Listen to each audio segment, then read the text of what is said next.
Sir இப்போ வாசகர் ஒருத்தர் கேட்டிருக்கிறாரு, என் மனைவியின் தாயிற்கு 4 சகோதரர்கள், என் மனைவியின் தாத்தா உயில் எழுதியுள்ளார், அதில் அவர் மகளுக்கு குழந்தை ஆனால் பிறந்தால் சொத்தில் பாகம் உண்டு அப்படின்னு எழுதியிருக்கிறாரு, பெண்ணாக பிறந்தால் பாகம் இல்லை அப்படின்னு எழுதியிருக்கிறாரு.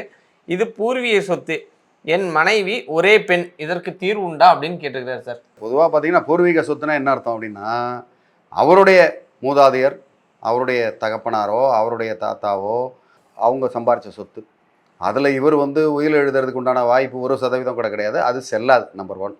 அப்படி இவர் சம்பாரித்த சொத்துனே வச்சுக்கோமே, இவர் சம்பாரித்த சொத்துன்னு வந்ததுன்னா இதில் ஒரு முக்கியமான பாயிண்ட், நம்ம இந்திய அரசியலமைப்பின் சட்டத்தின்படி ஆர்டிகல் 14 ரைட் டு ஈக்குவாலிட்டின்னு சொல்லுவோம்.